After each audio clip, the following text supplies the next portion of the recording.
Buenas tardes. Buenas tardes, doctor. Buenas tardes, doctor. 40 entramos, 34, me faltan 6. Andrés Huerta, prenda el video. Doctor, yo estoy en dos dispositivos, pero estoy en el baño, por eso es que tengo la cámara apagada. Por favor, que no nos transmitan sus olores. Doctor, buenas tardes. Disculpe, me acabaron de avisar que la compañera Alexandra Suárez está enferma y fue al médico. También hay un compañero que es Joel Romero, que por donde, no vive aquí, pero no sé dónde vive. En el sector de él no hay luz, pero dijo que inmediatamente venga la luz, él se conecta. Y el compañero Fabián tiene problemas con el internet, pero ya se va Andrés Huerta, ponga bien el video. a conectar. Vamos a pasar lista. Adrián Joshua Cabrera, por favor, ponga su cámara centrada. Presente, doctor. Que ponga la cámara centrada. No se le ría, Jocelyn. Estamos hoy día 24. Presente, doctor. ¿Está dormido o la quema de la buena? ¿A la naqué? Doctor, estamos 25. Presente, doctora Ana, ¿qué? Rango, Presente, doctor. Ayala, Aymaguaño, Presente, doctor. Baque, Bravo,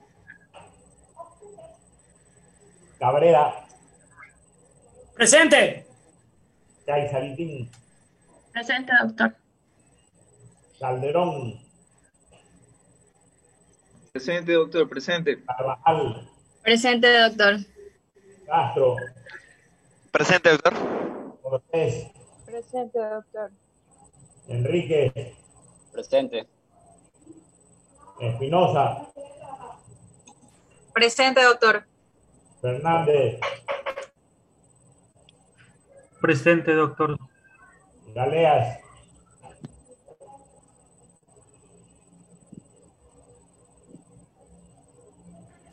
García Ocampo, Guamán, Huerta Gil, Presente, doctor. Izquierdo Herrera, Presente, doctor. Lara Morales, Presente, doctor. Mija. Presente, doctor. Una pregunta, Lorenita, ¿cómo le llama a su enamorado? Aquí entre nos, ahora que nadie nos escucha, ni nadie nos ve. Molina. Presente, doctor. Molina, me hace reír. Oreira. Presente, doctor. Ortega. Presente. Paredes. Presente, doctor. Peralta.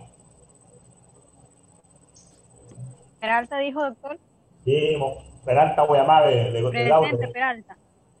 Peñafiel. Presente. Ramírez. Presente. Romero. Rosales. Presente. Salazar. Presente. Sánchez.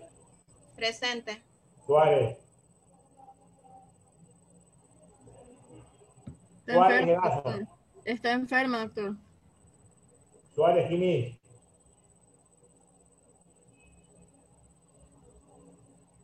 Venezuela. Presente, doctor. Torres Flores. Presente, doctor. Tumbaco. Valdivieso. Presente. Vasco. Presente, doctor. Segunda vuelta. Ayala Merino. Ayala Merino. Baquín Triago. Presente, doctor. Bravo Gallardo. Bravo Gallardo. Galeas Ortega. Presente, doctor. García Ocampo. García Ocampo. Doctor, presente. Guamán Paredes. Presente, doctor.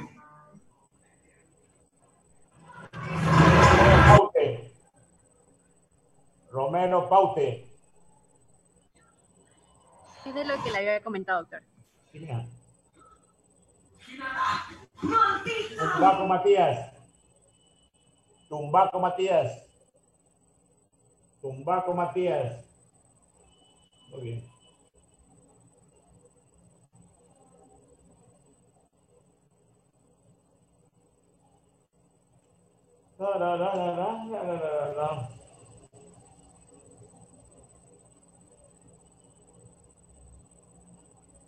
Doctor, no es una pregunta, no sé si me escuchó Bravo, que estoy presente. Tenía problemas con el micrófono. Carlos Miguel. Sí, doctor. ¿Cuál es la presidente de este curso? Aymaguano. Sí, doctor. Muy bien. ¿Cómo comenzamos ahora Aymaguano? Con retina. Melina, Listo. Yo, ¿me puede dar permiso para compartir todas las diapositivas del grupo? Sí, señor. Melina Cortés.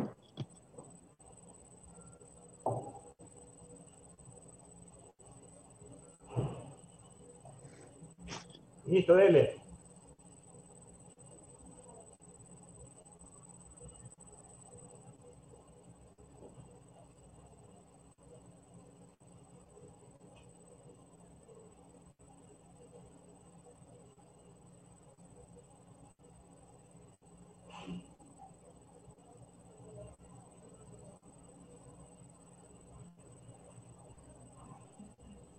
Bueno, buenas tardes, doctor. Soy José Guamán. Voy a empezar a hablar. Que tiene que ver con desprendimiento de retina. Tenemos que tener en claro que el desprendimiento de retina va a ser una separación de las 9 capas internas de la retina respecto al epitelio pigmentario de la misma. Vamos a tener que van a haber desprendimientos de retina, formas clínicas va a tener 3, el cual va a ser el regmatógeno, traccional y exudativo. Dentro de lo que tiene que ver con la clínica, el desprendimiento de la retina aparecen mielopsias o moscas volando, sea ruptura de pequeños capilares o en el aumento del DVP. Se producen también fosfenos o visión de luces, o sombras continuas también en el campo visual periférico que van progresando hacia el centro, según va deteriorándose lo que es el desprendimiento. Estas por lo general a veces son desapercibidas y se llegan a tomar en cuenta ya cuando está muy avanzado. Aquí podemos ver un desprendimiento de retina, el cual en el fondo de ojo va a apreciarse una bolsa móvil, blanquecina, que podemos observar en la imagen de la izquierda, con pliegues y a veces con algún desgarro o solución de descontinuidad, a través de la cual se ve el epitelio pigmentario. Y acá tenemos una ecografía de un desprendimiento de retina. Lo que tiene que ver con el pronóstico, principalmente depende de los factores de precocidad del tratamiento y de que la mácula esté o no afectada, mácula ON o mácula OS. Otros factores pronósticos de existencia son de las patologías acompañantes del paciente, ¿no? Y también cuando hay dificultades para visualizar la retina por cataratas, opacidades corneales o hemorragia vítrea. Siguiente, por favor. Dentro de lo que tiene que ver con la profilaxis, esta se realiza revisando la retina periférica y fotocoagulando, o aplicando lo que es la crioterapia, sobre los desgarros en aquellos pacientes que acuden por un DVP agudo. La crioterapia ya no se utiliza porque la crioterapia le da a usted una seguridad en 7 días, en cambio el láser le da una seguridad en 72 horas. Entonces, mejor es el láser. Siga. Ok. Tenemos que también se va a hacer unas revisiones periódicas de la retina periférica en pacientes que se consideren predispuestos para la misma.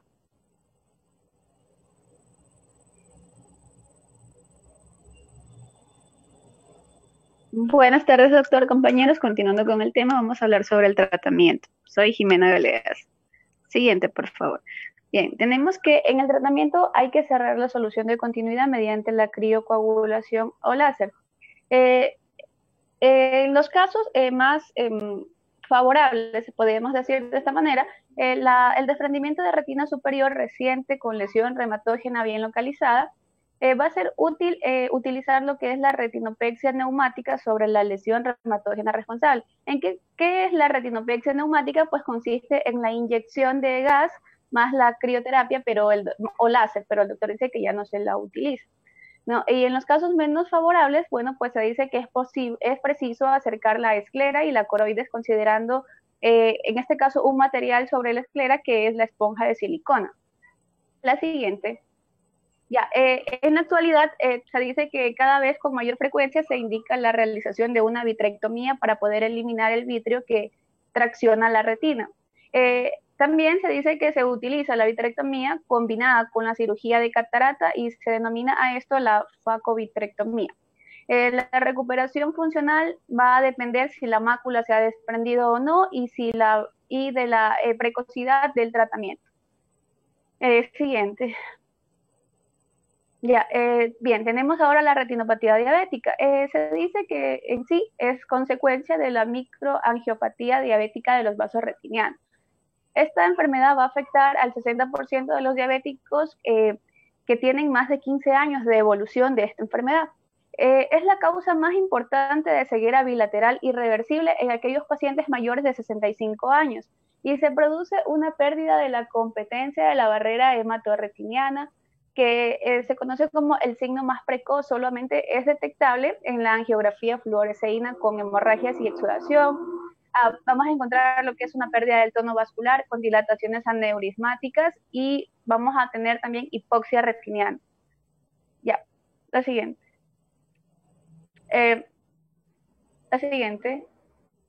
Ya, en lo que concierne a la clínica de la retinopatía diabética, bueno, pues vamos a observar los microneurismas, los cuales van a ser los más comunes y se tratan de dilataciones oculares de la pared vascular capilar. A este nivel se van a producir exudaciones con edema y hemorragias. También vamos a observar lo que son los exudados duros o lipídicos, los cuales son acúmulos de macrófagos cargados de lípidos y material proteico. Vamos a tener también las hemorragias retinianas. Estas son intrarretinianas, puntiformes o redondeadas. En las formas proliferantes pueden ser subhialoideas o intravítreas. En lo que son los exudados algodonosos, bueno, estos exudados se van a deber a los microinfartos retinianos, los cuales van a reflejar la existencia de isquemia. En los neovasos, bueno, pues los neovasos son típicos de las formas proliferativas. Estos vasos pueden aparecer en la papila del nervio óptico o también en otras, pueden también localizarse en otras zonas como en el polo posterior. En los polos posterior, y cuando hay la formación, y cuando la neovascularización afecta al iris y el ángulo iridio corneal, va a dar lugar a lo que es el glaucoma neovascular. El edema macular es la causa más frecuente de la pérdida de la agudeza visual en aquel paciente diabético. Este edema consiste en un engrosamiento de la mácula que es secundario a la filtración excesiva de líquido desde los microaneurismas o capilares.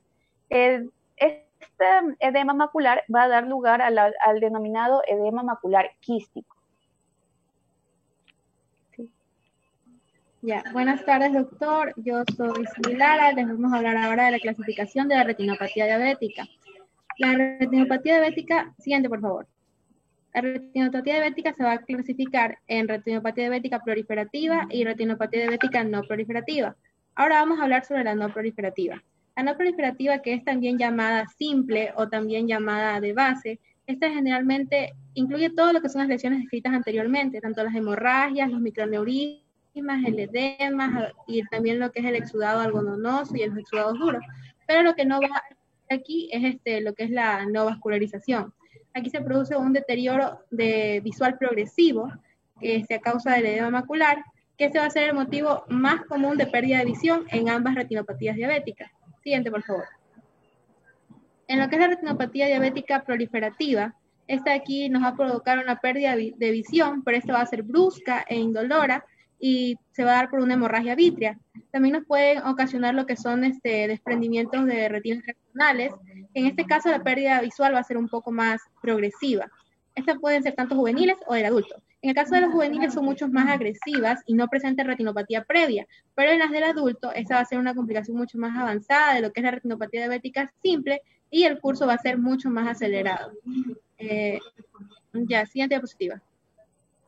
Con respecto a lo que es el diagnóstico se lo hace mediante una exploración externoscópica directa, en el cual nosotros vamos a poder observar lo que es el microaneurisma, que esas son las lesiones características.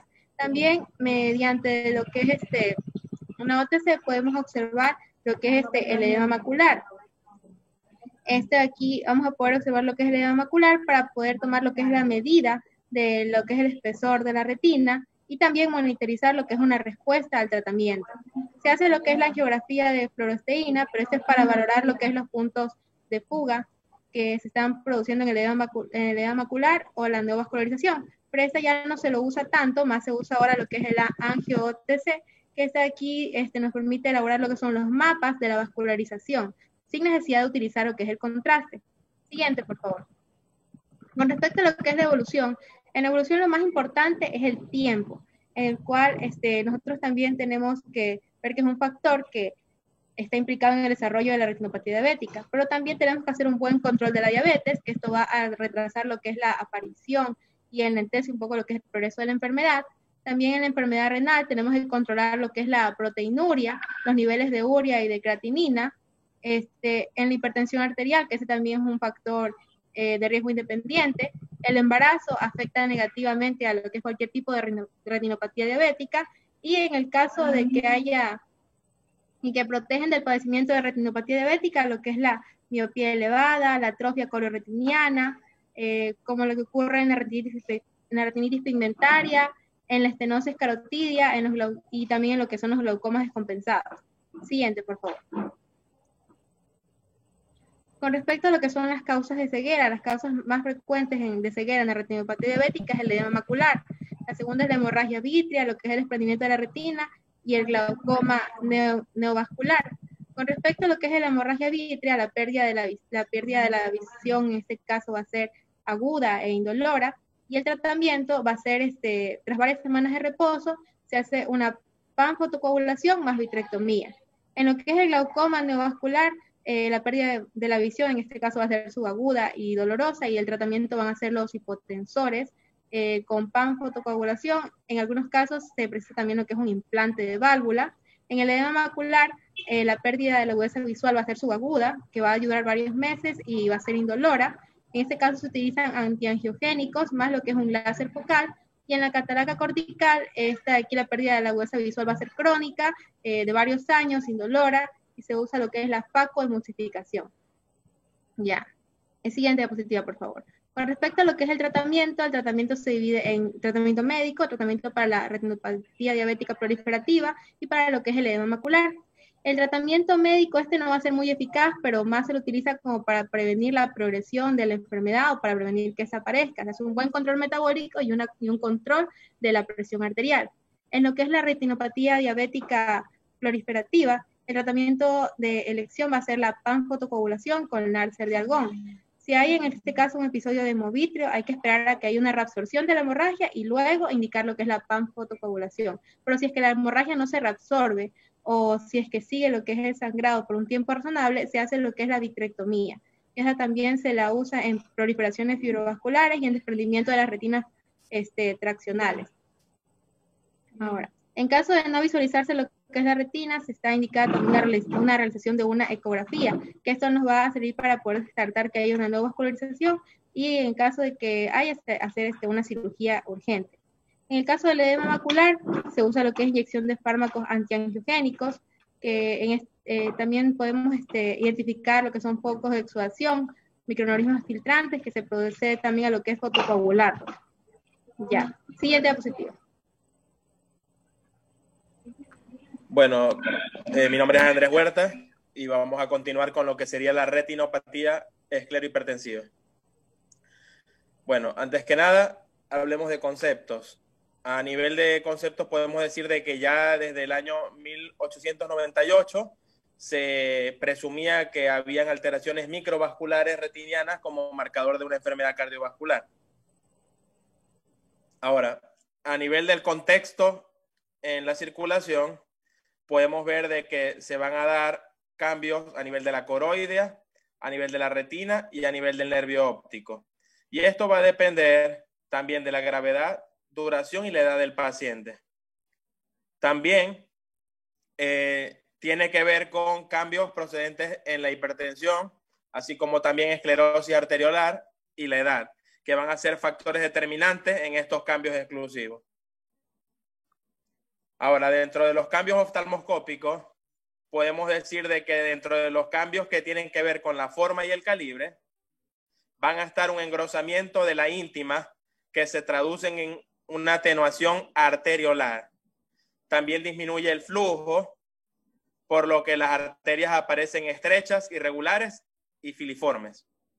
En las modificaciones que tienen que ver con color y brillo de las arteriolas, aquí se va a dar que mientras que lo normal es un tono rojizo, como el que tiene la sangre en su interior, aquí al aumentar el grosor va a cambiar su color.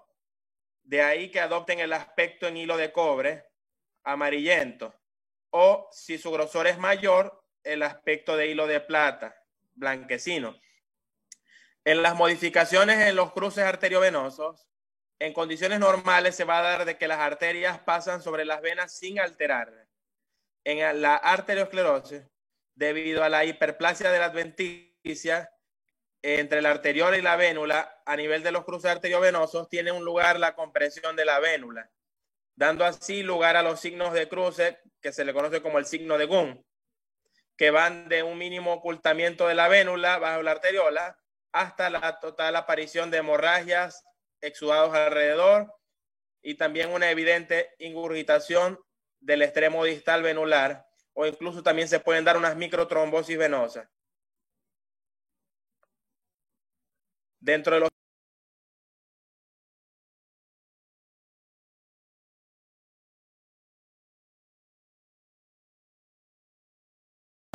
signos oftalmoscópicos de la rapidez de instauración, así como también el estado previo de los vasos. Aquí vamos a poder ver que tiene que ver la disminución del calibre arteriolar, aumento del calibre venoso, así como también anomalías vasculares perimaculares. Revisando los signos oftalmoscópicos, si hablamos de la disminución del calibre arteriolar, vamos a ver de que aquí se hacen pálidas, estrechas y rectas, incluso hasta invisibles. Puede ser generalizada sin esclerosis en la hipertensión juvenil o segmentaria por vasoespasmo focal en el caso del adulto. También hay aumento del calibre venoso, que se da con el enlentecimiento de la circulación venosa y esto provoca ingurgitación enular. Disminuye la relación arteriovenosa de 2/3 a 1/2 o menor. Y también van a haber anomalías perivasculares, vasculares perimaculares, que aquí, al contrario de lo que suele suceder de las vénulas, aparecen dilatadas en forma de tirabuzón. Esto se le conoce también como el síndrome de la mácula hipertensa. Aquí, el mantenimiento de la hipertensión arterial es la que nos va a dar lugar a la esclerosis reactiva, con aparición de los signos oftalmoscópicos descritos ya previamente, ocasionando así la vasculopatía esclerohipertensiva. Lo dividimos en 4: los signos de malignanización, exudados algodonosos, edema retiniano y edema de papila. En los signos de malignización, aquí se traducen en la existencia de signos de necrosis isquémica. Si hablamos del exudado algodonoso, van a ser microinfartos retinianos que se dan por obstrucción de la arteriola terminal. También están las hemorragias retinianas, que pueden ser lineales en llama o prerretinianas. Está el edema retiniano, que es causado por hipoxia del tejido retiniano, y el edema de papila, también causado por hipoxia, que define a la hipertensión como maligna. Cuando aparecen estos signos, hay que suponer una grave repercusión sistémica, especialmente en el riñón y en el sistema nervioso central. Aquí en esta figura, que ya mismo les va a cargar, la figura 56, podemos observar una retinopatía hipertensiva estadio 4 de Kidd-Wagner. Aquí observamos edema de papila. ¿Sí? Ok. Ahora, la clasificación más utilizada es la de Kidd-Wagner, que podemos ver en esta tabla, porque aún los hallazgos oftalmoscópicos de la hipertensión arterial y de la esclerosis arterial... Wegener. ¿Y cómo dije yo? No te preocupes, Kate Wegener. Ah, ya, Kate Wegener. Ya, entonces, esta clasificación es súper importante porque a pesar de los hallazgos oftalmoscópicos de la hipertensión arterial y los de la esclerosis arterial evolutiva, nos hace ser capaz de correlacionarlos con el grado de afectación sistémica de esta enfermedad. Entonces, el grado 1 va a ser en el que encontremos mínimo estrechamiento arterial generalizado, el que ya vimos que se le llama en hilo de cobre, con signos de cruce mínimos, pero aquí no va a haber ningún tipo de compromiso sistémico. En el grado 2, vemos ya un mínimo estrechamiento arterial generalizado en hilo de cobre, con áreas de espasmo arterial focal y algún signo de cruce mínimo o nulo compromiso sistémico. En el grado 3, las arterias estrechadas en hilo de plata, con más áreas de espasmo focal y signos de cruce más marcados.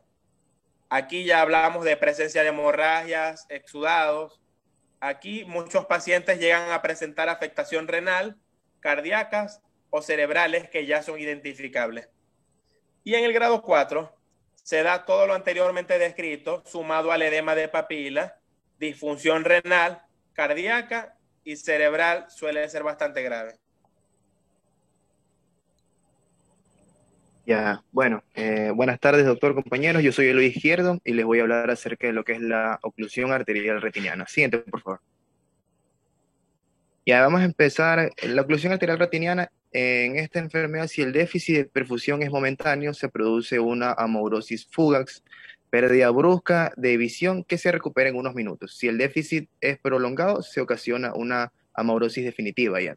Cuanto a la etiología, tenemos que se puede dar por disminución de la presión sanguínea debido a lo que es hipotensión arterial, enfermedad de Takayasu, lipotimia, enfermedad de corazón izquierdo, colapso circulatorio, entre otras causas.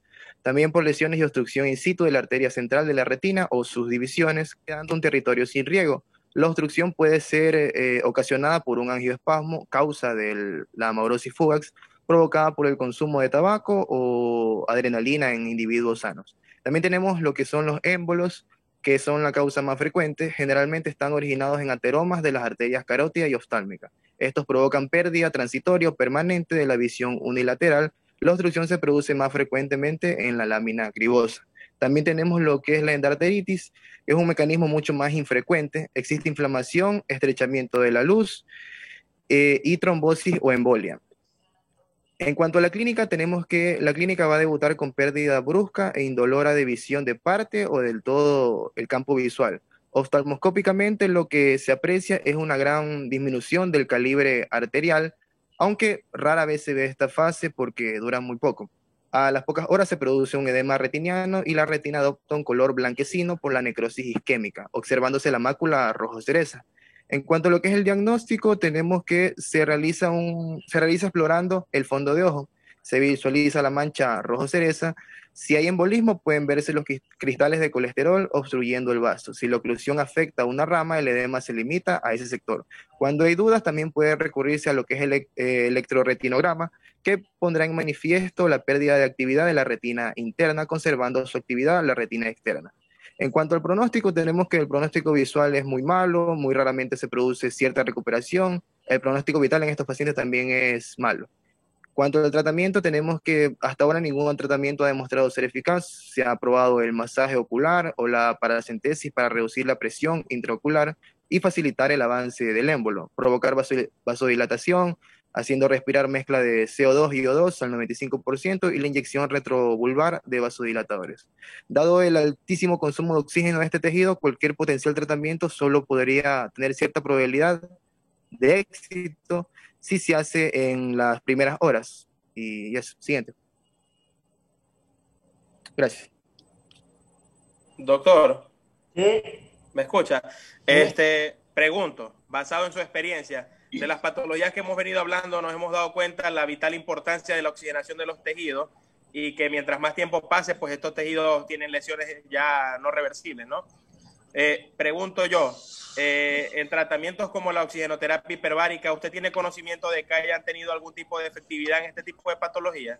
Mira, hay dos momentos para la oxigenoterapia hiperbárica. La una es la retinopatía, epitelopatía pigmentaria, que aplicaron los cubanos y que resultó ser un fiasco.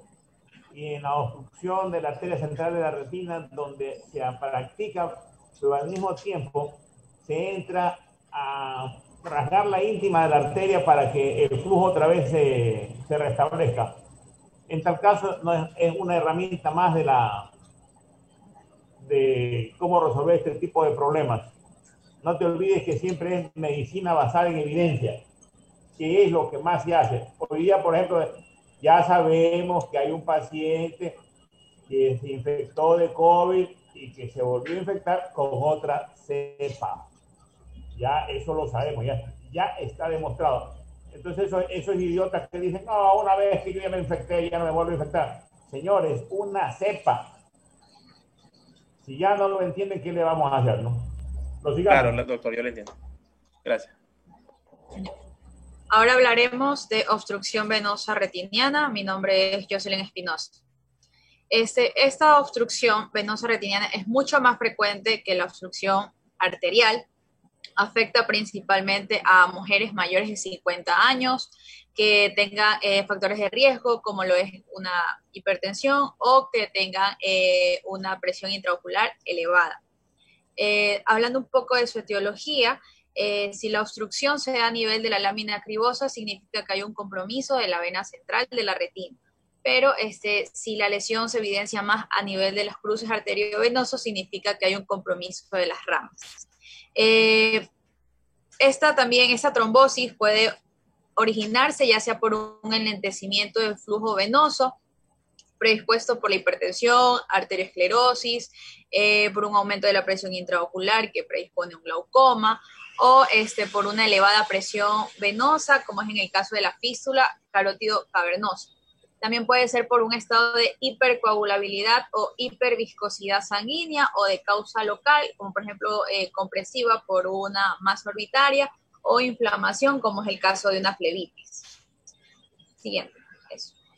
Tenemos la clínica. Bueno, realmente la sintomatología de una obstrucción venosa retiniana no es muy marcada como en el caso de la arterial. Incluso puede pasar inadvertida si hay un compromiso de las venas alejadas de la mácula. No hay una pérdida de la visión central.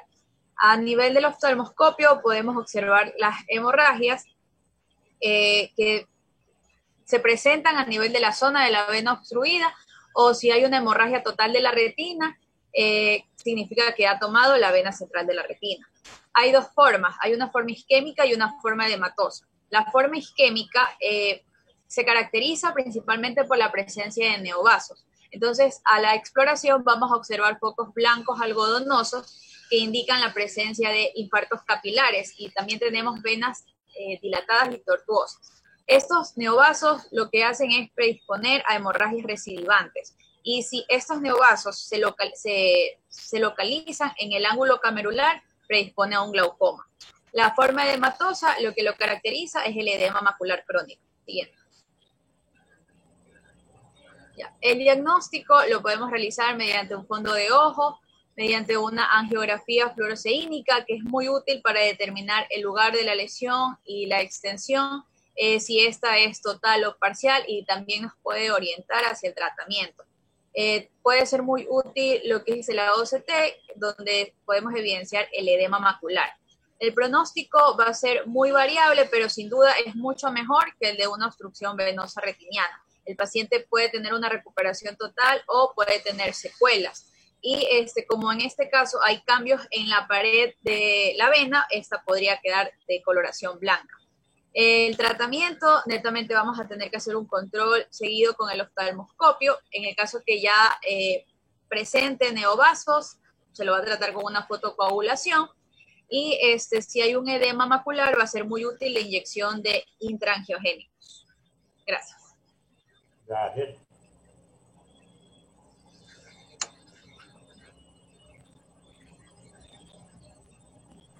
Bueno, ahora continuamos con degeneraciones retinianas.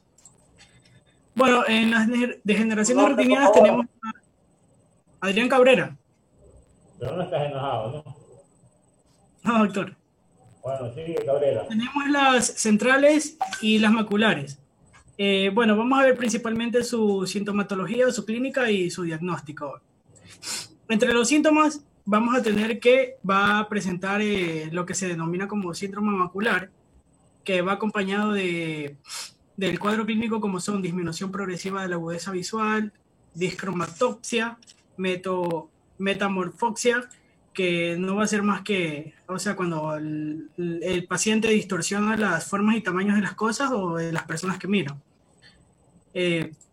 También vamos a ver sensación de deslumbramiento ante estímulos luminosos y va a haber una conservación del campo visual periférico como una ventaja. Tenemos que, para el diagnóstico, vamos a ver que se va a disponer de una técnica como gold estándar que va a ser la llamada OCT o tomografía óptica de coherencia. Esta va a ser como un método principal, además de la oftalmoscopía y de las angiografías. Esta va a realizar cortes finos, como podemos ver en la imagen. Cortes finos de la retina y que permite estudiar de forma muy precisa la patología macular. Va a ofrecer una resolución histológica y también se sabe que ha revolucionado el diagnóstico de la patología macular. Siguiente.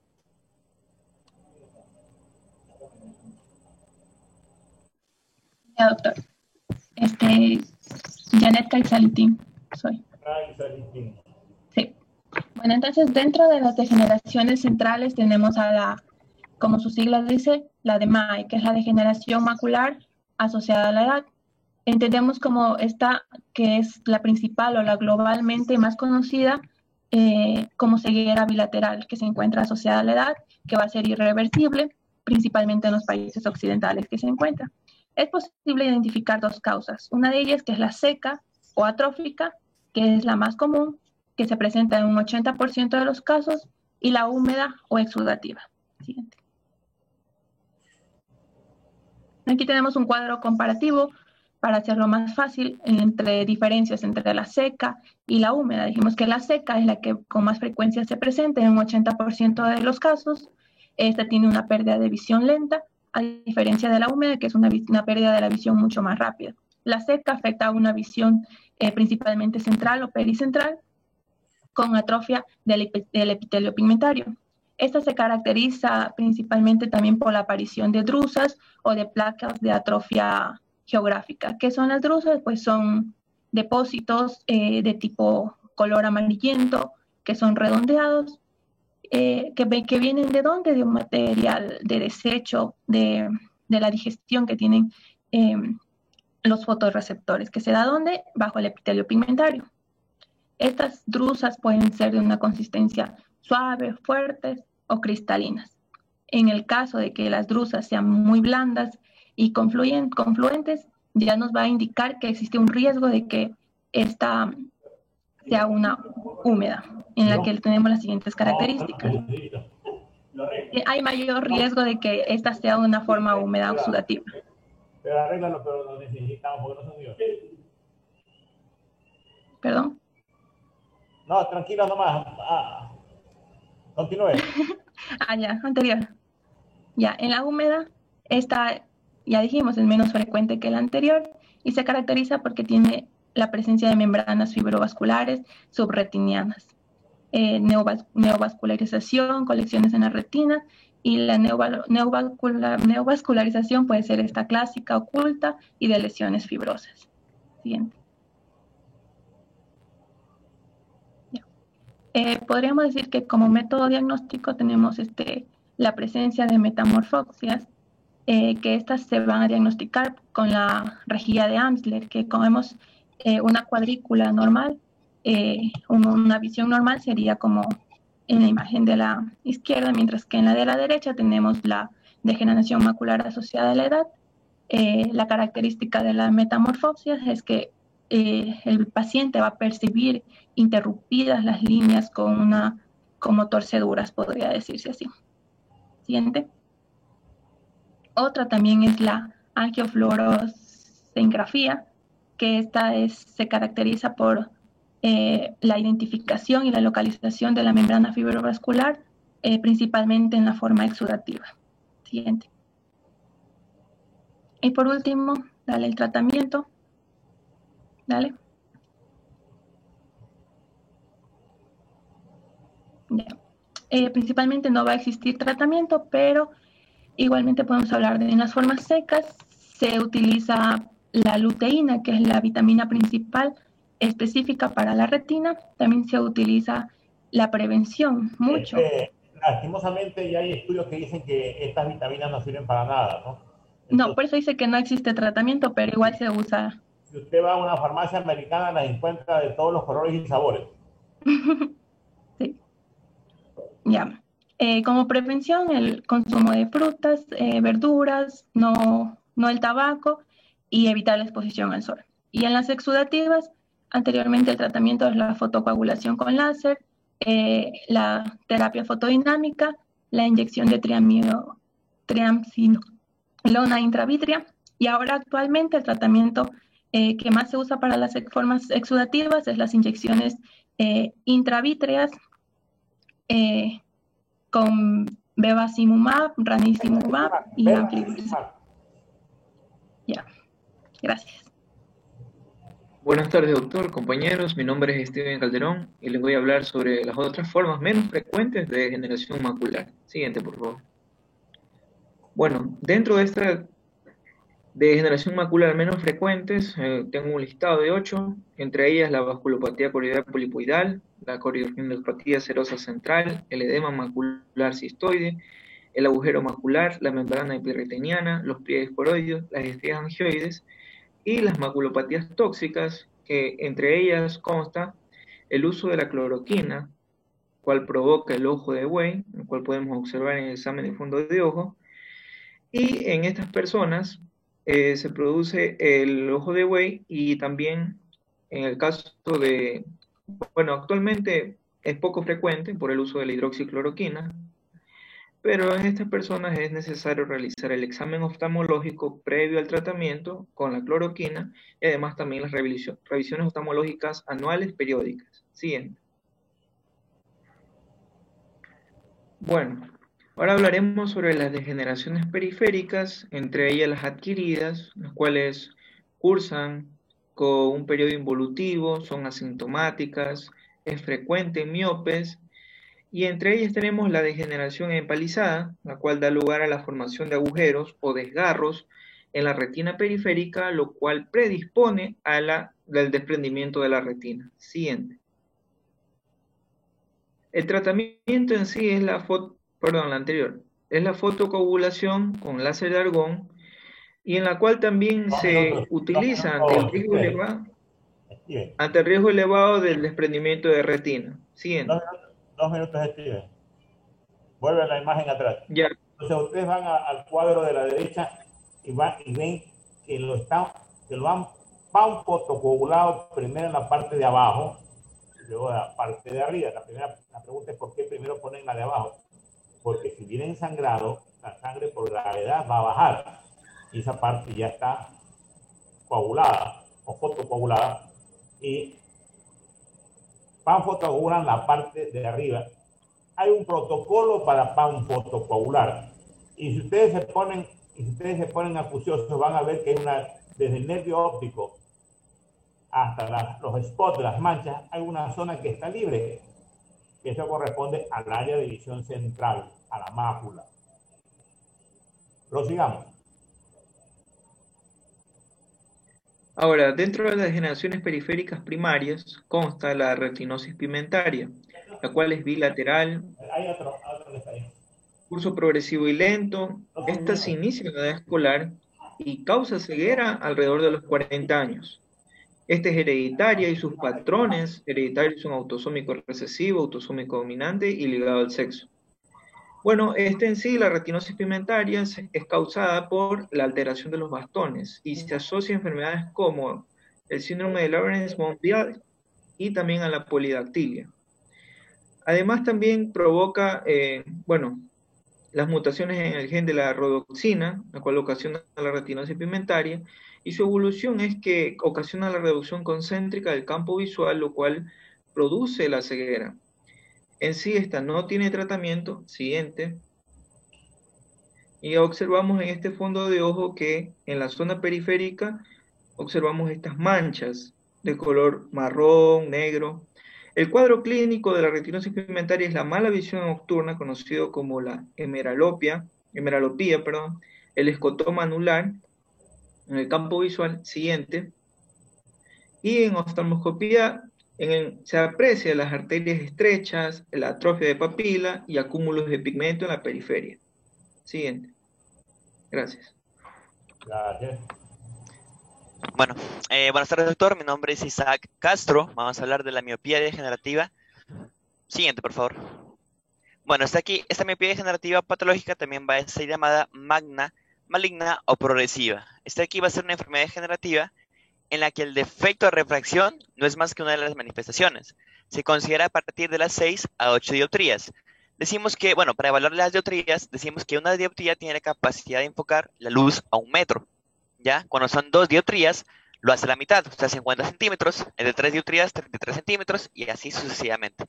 Esto se hace de manera para compensar la magnitud del desenfoque que tiene cada individuo. Siguiente, por favor. Bien. En cuanto al inicio escolar, ya decimos que aquí va a progresar ya rápida, bueno, va a iniciar en la edad escolar y va a progresar rápidamente hacia los 40 años. Y se van a iniciar cambios degenerativos y van a aparecer las complicaciones. Decimos que va a producir un incremento patológico desmesurado del eje anteroposterior del globo. Va a ser mayor en el segmento posterior y también va a haber un adelgazamiento y atrofia de la esclera coroides y de la retina. En cuanto al cono miópico, decimos que es una semiluna, ya que va a ocasionarse en el lado temporal de la papila o en el polo posterior. Y este aquí va a corresponder a un área de ausencia de la coroides y se va a ver transparentándose a través de la esclera, como miramos aquí en la imagen, el cono miópico. En cuanto a la coroides miópica, decimos que va a ser focos de degeneración de la coroides que afectan al área papilar y macular. Van a aparecer áreas blancas entre papila y mácula. Van a aparecer, esto aquí va a permitir visualizar la esclera, ya como vemos en la figura de aquí, en la figura de la izquierda y de la derecha, que van a ver como una especie de, la parte roja, digámoslo así, va a ser el campo periférico y la parte central ya va a ser la esclera. Siguiente. En cuanto a la mancha de Fuchs, decimos que esta aquí va a ser el área de atrofia que queda como secuela tras una membrana neovascular miópica a nivel macular, con pérdida de la visión central, y esta aquí pues está indicada, cuando se da esto aquí pues se indica la inyección de anti-VEGB, que va a ser un antigénico con antifactores de crecimiento endoteliar y vascular. Ya esto aquí va a ser un fármaco que va a producir edema en la parte posterior del ojo, pero va a evitar la pérdida de la visión. En cuanto a las degeneraciones periféricas, decimos que predisponen a la paciente a sufrir desgarros retinianos y van a producir agujeros. Estas lesiones pueden poner en marcha un desprendimiento de la retina reumatógeno. ¿Ya? ¿Eso qué significa? Que va a haber una rotura en sí de la retina. En cuanto a las complicaciones, decimos que con mayor frecuencia se presentan las degeneraciones centrales. ¿Ya? En cuanto a la maculopatía traccional y el desprendimiento retinal secundario a agujero macular, van a ser menos frecuentes.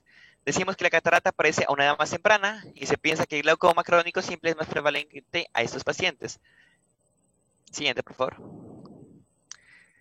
Bueno, a estos pacientes decimos que, por el contrario, ya la atrofia de la retina dificulta la aparición de neovasos y es un factor protector frente al desarrollo de la retinopatía diabética proliferativa. Ya, en cuanto al tratamiento, decimos que no existe un tratamiento en sí, ya, pero hay que revisar periódicamente la retina y la presión intraocular del ojo para evitar complicaciones. Cuando aparece una membrana neovascular submacular que amenaza o afecta la visión del ojo, está indicada la inyección intravítrea de antigiogénico. Ya, gracias, doctor. Muy bien.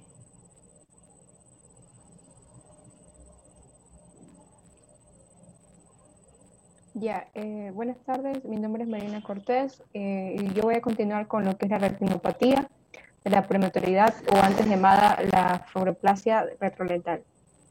Esta es una patología de tipo proliferativa de la retina periférica que está asociada al empleo de oxigenación mecánica en prematuros, es decir, niños, bebés que nacen antes de las 22 semanas de gestación y especialmente si tienen bajo peso al nacer. Y están acompañadas también de niños con trastornos respiratorios. SX, por lo cual se produce es porque el oxígeno en estos vasos inmaduros del feto va a provocar una vasoconstricción y una obliteración de estos vasos retinianos inmaduros y con una consecuente isquemia. Y cuando se retira este oxígeno aparece tanto neovascularización, a lo que conlleva la exudación, edema y hemorragias de la retina. Y esto va a predisponer a un desprendimiento traccional exudativo de la retina, lo que se manifiesta al examen físico como una leucoria. Y se va a plenar lo que es la cámara anterior. Ahora, la manera de prevenir esta patología es con una oxigenoterapia, pero que sea del menor tiempo posible y con exámenes rutinarios del fondo del ojo, con una estomascopía. Y el tratamiento va a estar dirigido a eliminar el tejido vascular con un láser, argón, diodo o criocoagulación. Sin embargo, en casos más graves se puede necesitar un tratamiento quirúrgico, especialmente cuando hay una tracción de la retina que va a producir un desprendimiento de la retina de tipo traccional. Y de manera alternativa se ha investigado el uso de vitamina E, pero no está del todo comprobado. Y también resulta bastante prometedor lo que son los fármacos angiogénicos que ya he mencionado. Ahora, con respecto a los tumores coriretinianos, se considera que es más frecuente las metástasis que los tumores primarios. Por ejemplo, tenemos al retinoblastoma, que es el principal tumor de la retina. Es el más frecuente, es muy maligno y nace a partir de las células retinianas indiferenciadas. Cuando es hereditario, suele ser bilateral y la probabilidad de transmisión a la descendencia, si es esporádico, es menor. Se considera que la incidencia es de 1 de cada 20.000 nacidos y esto se debe, en el caso de la genética, se debe a una alteración de un gen de supresión tumoral, como que se encuentra en lo que es el cromosoma 13, y cuando está asociado a este cromosoma 13 va a estar relacionado con un osteosarcoma y un pinealoblastoma. La clínica, en el 50-60%, la primera manifestación va a ser lo que es la leucoria, que ya mencioné, a lo que se tiene que hacer los diagnósticos diferenciales con la retinopatía de la prematuridad que ya mencioné, toxocariasis ocular, enfermedad de Coach, la catarata congénita y la persistencia de vitrio primario hiperplásico, que ya vamos a hablar. La segunda manifestación más frecuente es el estrabismo y en menor frecuencia comienza con una inflamación del segmento anterior. Y la manifestación de un glaucoma es muy raro en esta enfermedad. Y puede dar un desprendimiento de la retina de tipo oxidativo y también proptosis por el efecto de masa. Y gracias. Bien, buenas tardes. Mi nombre es Moisés Enríquez y voy a hablar del diagnóstico del retinoblastoma. La siguiente, por favor. Entonces, empezando con lo que es el diagnóstico del retinoblastoma siguiente. Se va a empezar con lo que es hacer una buena historia clínica, una oftalmoscopía por radiología, la anterior, compañero. Ya. En un ATAC, en donde usualmente se van a encontrar en el 75% calcificaciones intraoculares y también se van a encontrar en lo que es resonancia magnética o una o se va a buscar lo que es una infiltración del nervio óptico. Siguiente. Siguiente. Ya. Entonces, en el pronóstico va a tener más que ver con lo que es el nivel socioeconómico. Tenemos que, digamos, en Estados Unidos la morbimortalidad es 15%, pero en países en vías de desarrollo la morbimortalidad va a ser de un 95%. Además, el pronóstico va a empeorar a medida que va a aumentar el tamaño del tumor, especialmente si se ha salido del globo ocular y si afecta la órbita y el nervio óptico. En el tratamiento en sí se dice que antes era preciso nuclear el ojo afecto, pero actualmente es preciso o se prefiere realizar lo que es la quimioterapia para salvar el globo ocular. Bien. No, ya sigue. En el melanoide, siguiente por favor, va a ser el tumor ocular primario con mayor incidencia. En cuanto a su ubicación, se dice que suele ser universal y afectará a personas en la quinta década de vida, es decir, de los 50 años en edad. En cuanto a su ubicación, se suele encontrar en el polo posterior, donde va a dar lugar a lo que es metamorfopsias, disminución de la visión, desprendimiento de retina, y también se puede encontrar en otros lugares, como son la retina periférica, el iris y el cuerpo ciliar. Si se encuentran en la retina periférica, no van a dar síntomas visuales. Si se encuentran en el iris, van a afectar de forma casi invariable a la mitad inferior. Y si se localiza en el cuerpo ciliar, va a ser típica la dilatación de los vasos epiesclerales, que son los llamados vasos centinela. Y también pueden aparecer tumores benignos del cuerpo ciliar. En cuanto a lo que es diagnóstico, van a ser mediante diferentes técnicas: la termoscopía, transiluminación, la captación de fósforo radioactivo, la angiografía fluorescénica y la ecografía ocular, y también la resonancia magnética. Asimismo, el pronóstico va a depender del tamaño y también de su histología, es decir, mientras más grande sea este melanoma, va a ser de peor pronóstico, y va a ser también de peor pronóstico si se encuentran células epiteloides o mixtas, que son fosfóricas. Siguiente. En cuanto al tratamiento, se va a realizar con termoterapia transpupilar en los tumores pequeños, radioterapia realizada en la mayoría de estos tumores, más que nada con placas esclerales radioactivas o acelerador de protones en la mayoría de estos tumores. Enucleación, usualmente si el tumor altera la visión, y exanteración, si hay extensión extraocular. Gracias.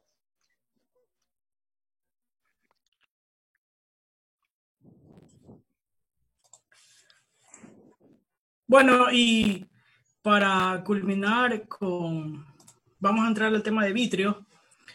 En vitrio tenemos que, como primera patología, vamos a encontrar desprendimiento del vitrio posterior. Vamos a ver que aquí el vitrio como tal va a presentar una serie de adherencias fisiológicas a nivel de la obra serrata y de la papila. Perdón, un minuto. Me falta Victoria Carvajal, me he puesto, ¿no? No, doctor, yo expongo al último. Alejandra Fernández tampoco. Alejandro Fernández. No, doctor, expongo nuestro grupo.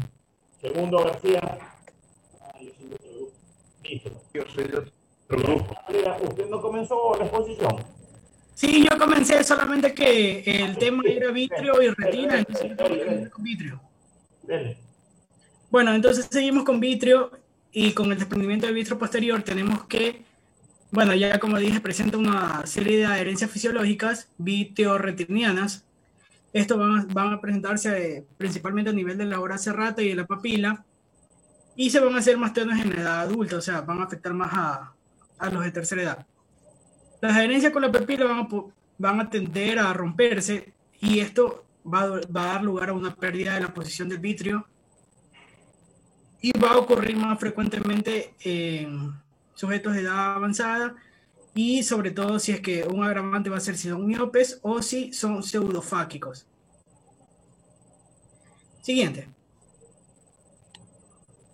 Por ejemplo, aquí tenemos unas imágenes, lo que es el desprendimiento del vitrio posterior.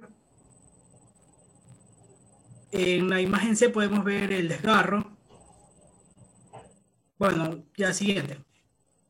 Y la siguiente patología que vamos a ver de lo que es vitrio, vamos a ver la persistencia del vitrio primario hiperplásico. Aquí tenemos que va a ser una malformación. Será una malformación congénita en la que se observa una masa detrás del cristalino. Puede ser vascularizada o no, y que corresponde al vitrio primario que no se ha atrofiado y permanece hiperplásico. Esta suele afectar sobre todo un ojo, y a veces se acompaña de microftalmos. Microftalmos que son el defecto de nacimiento en el cual ambos ojos no se desarrollan completamente. Bueno, es preciso también hacer un diagnóstico diferencial con el cual se pueda descartar otras causas como el leucocoria o el retinoblastoma. Siguiente. Bueno, aquí, como decía, se afecta principalmente a un ojo y se aprecia en los primeros meses de vida. Al diagnóstico, a la exploración, se puede distinguir como una mancha blanquecina de la pupila. También se aprecia un ojo más pequeño con una pupila que dilata poco, y en el tratamiento es la remoción del cristalino y el control del glaucoma. Siguiente. Gracias. Gracias.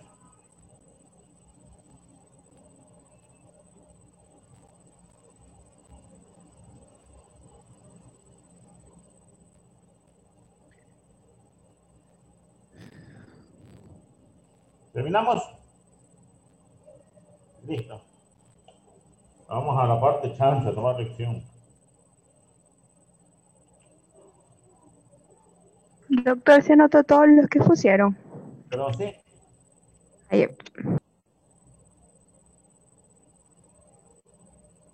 ¿Quién es? Adriana Ayala. Adrianita.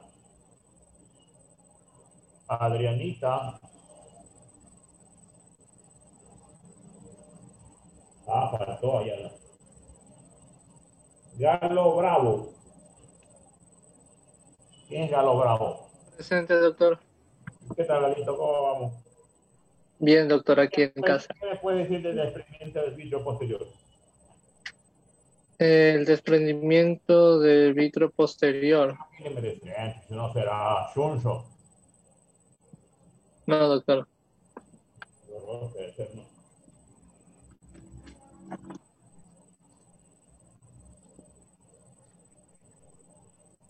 Cortés Clemente Medina Rosana. Aquí, doctor. Cuénteme, ¿qué me dice del desprendimiento de retina? Ya, el desprendimiento de retina es cuando existe el desprendimiento de la retina nerviosa, o las 9 capas de la retina, del epitelio pigmentar de la retina, que puede ser de 3 tipos. Puede ser traccional, regmatógeno, que es el más frecuente, y puede ser también de tipo oxidativo. El tipo regmatógeno, como mencioné, es el más frecuente, se puede dar especialmente en edad avanzada, en miopes, en pseudofáquicos, y el traccional se debe a que existe fibrosis y que luego tracciona a la retina. José Guamán. Guamán. Presente. Dígame, doctor. ¿Qué me dice de la retinopatía diabética?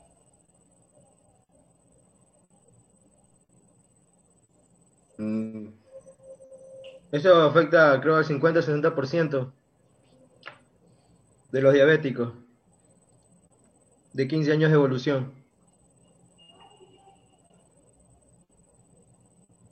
Causa más frecuente de ceguera bilateral. No me lea. Usted me está leyendo igual que yo. Hay que estudiar Guamán. Moreira.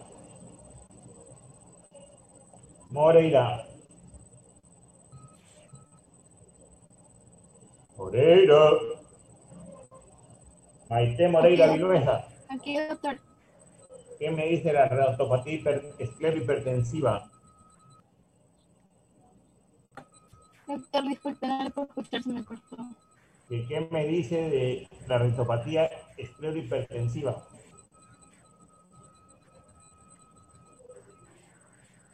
Hay que estudiar.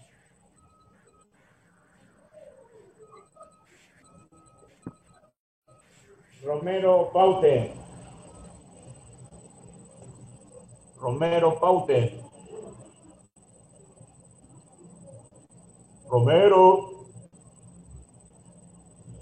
Paute, no Paute. Él faltó, doctor. A él se le fue la luz por donde vive. Tienes toda la razón. Tenenuela Lema.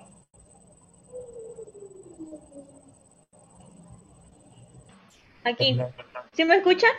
Claro que le escucho. Ya, el micrófono. ¿Qué me dice de la oclusión de la arteria retinal, de la arteria central de la retina? La oclusión. Claro. No. No, no hay problema, hay que estudiar. Vasco. Vasco. Vasco. Marlon Vasco. Marlon Vasco a la 1. Marlon Vasco a las 2. Marlon Vasco a las 3. Dijo que estaba presente y no ha estado. Muy bien. Bien, hay que estudiar. Normalmente solamente hay una lección en las 6 clases. Y eso marca al final. Hoy día vamos a hablar de uvea. La uveitis.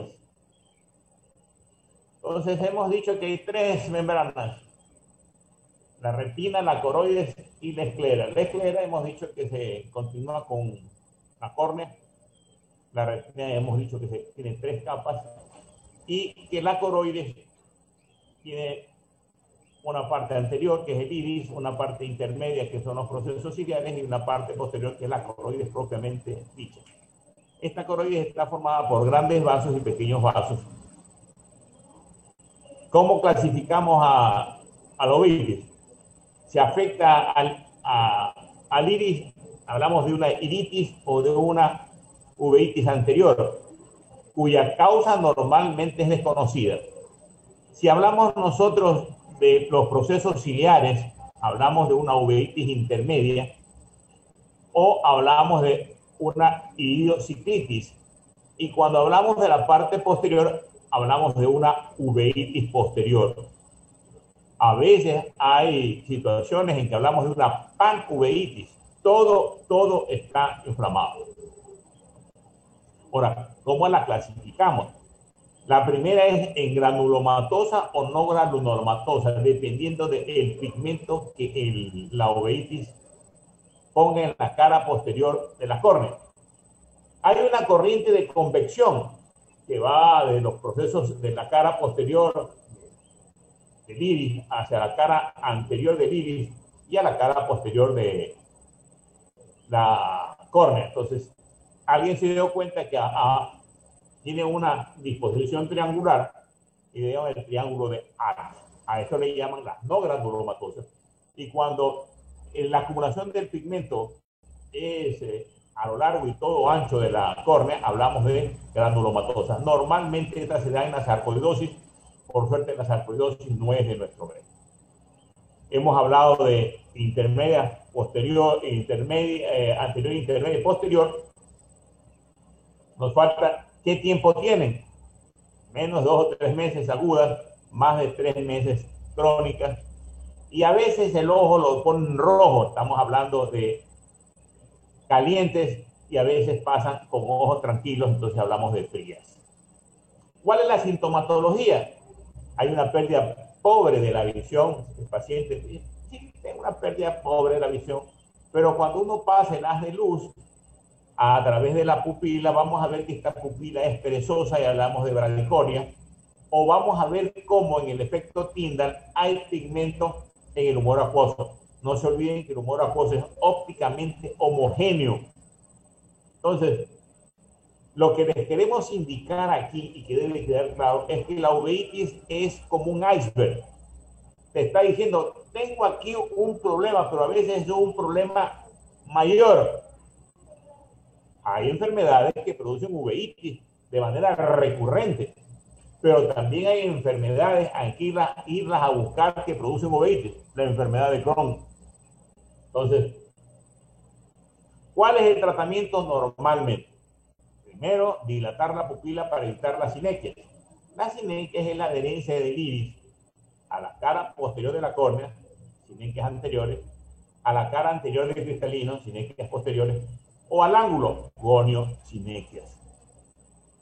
Entonces, y la otra clasificación de las uveitis, que son endógenas y exógenas. Endo, las que le llegan de adentro, como pueden ser un proceso infeccioso, y exógenas, las que le llegan de afuera, como puede ser un trauma. Y hay las uveitis simpáticas, en que un trauma afecta a un ojo, se pierde, y de 14 a 10 años afecta al ojo contralateral. Entonces, hemos hablado de dilatar la pupila. ¿Y quiénes hacen eso? El sulfato de atropina. El sulfato de atropina es capaz de dilatar al paciente 24 horas. Usted, una persona sana, se la pone, es capaz de dilatarle 15 días.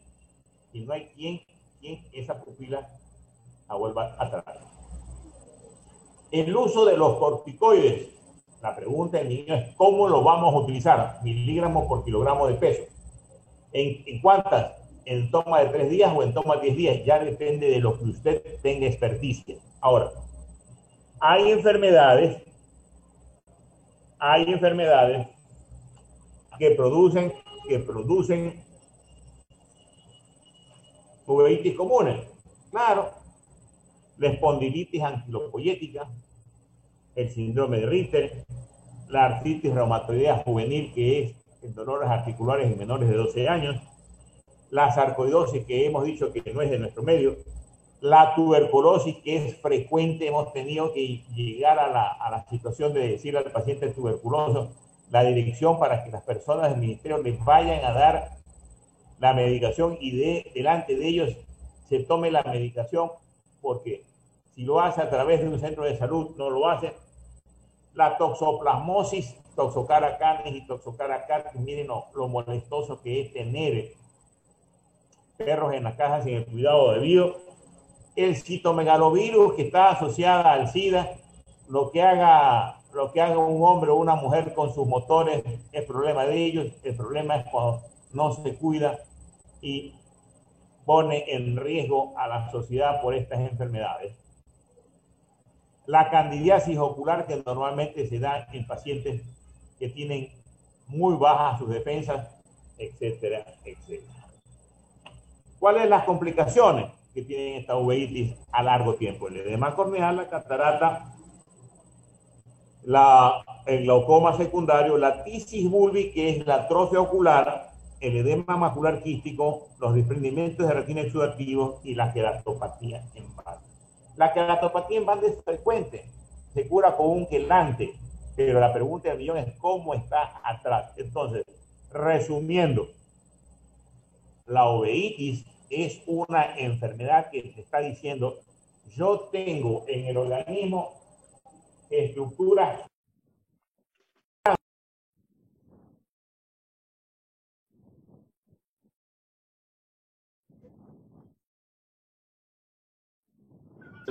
Doctor, se le apagó el micrófono. Doctor, tiene el micro apagado. Yo tengo una paciente como ustedes, perdón, un estudiante así como ustedes, que un día me dijo, doctor, tengo un problema en el ojo, una iritis, la dilatamos, papá, listo. Digo, hija, hay que ir a buscar tu enfermedad.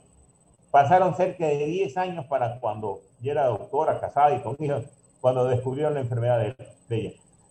Tanto le habían puesto corticoides aquí en el ojito, que había hecho una catarata corticoide. Por suerte el cirujano que la vio era bueno, la operó, dieron con la enfermedad, pero a los 10 años. Entonces, la presidenta tiene que enviarme cuántos capítulos vamos a ver para indicar y todo sobre ruedas, ¿no? Bueno, ha sido un placer verlos, nos vemos. Gracias, doctor. Gracias, doctor. Y se fue.